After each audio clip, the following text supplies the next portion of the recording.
What's up, y'all? So we have a couple people asking why Pierce is necessary and why I'm spending so many points on Pierce.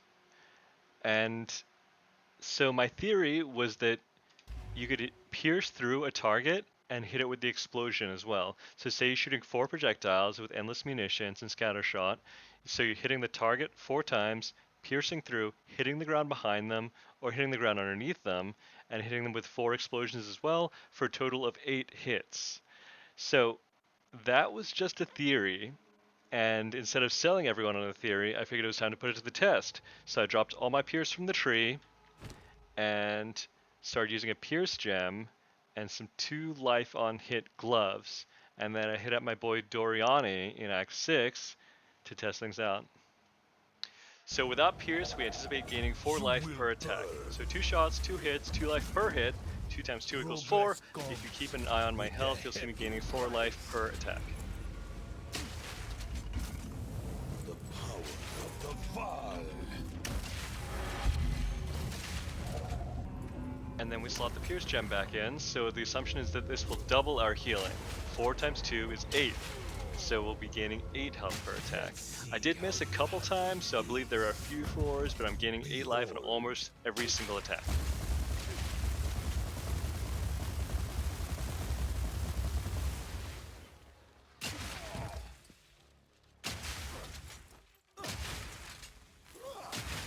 Sacrifice is the only path to survival.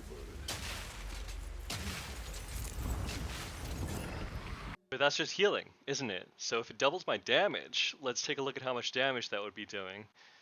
So on Explosive Shot, we've got a 416 attack damage. The explosion doesn't say anything, so we're going to assume it's roughly the same. But it's not 2 times in the video because we have Pierce support, which I don't typically use. And it says projectiles from supported skills deal 30% less damage if they pierce an enemy. So we're going to get 100% damage on the initial shot and then 70% damage on the pierced explosion for 170% damage when we're double hitting. So the damage is harder to gauge. It's a little scuffed because he keeps on regenerating energy shield and there's damage variance and you can also crit. But it looks like I'm hitting for roughly 4k, 3.4k to 4k on every shot.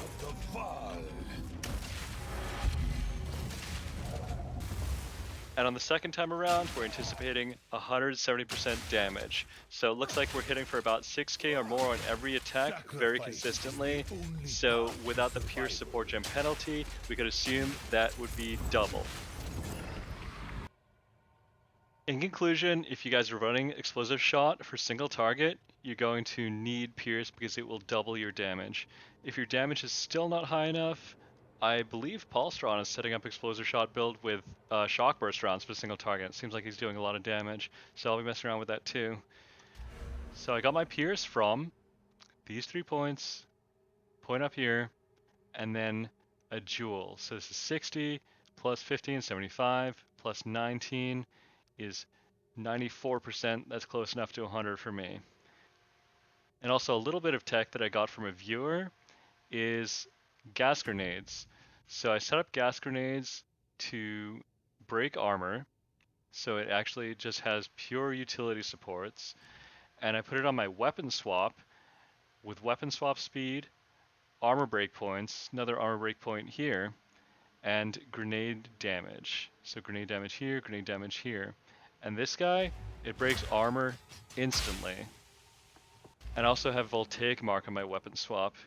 I would not recommend this. It costs a lot of gold to respec it just for a tiny bit of damage, but enemies I mark take 10% increased damage, and Voltaic mark increases the shock effect, so it brings my shock up to maybe 27%. So that's another, so it's 17% from the Voltaic mark, about, roughly.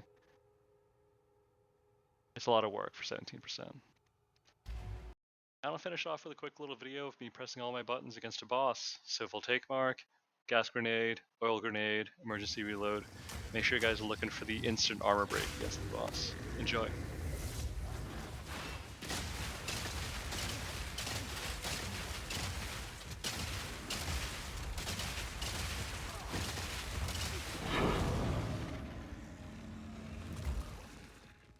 And so, let me know if I made any mistakes in my video and make sure to come back and fix them. Thanks for watching, you guys. Adios.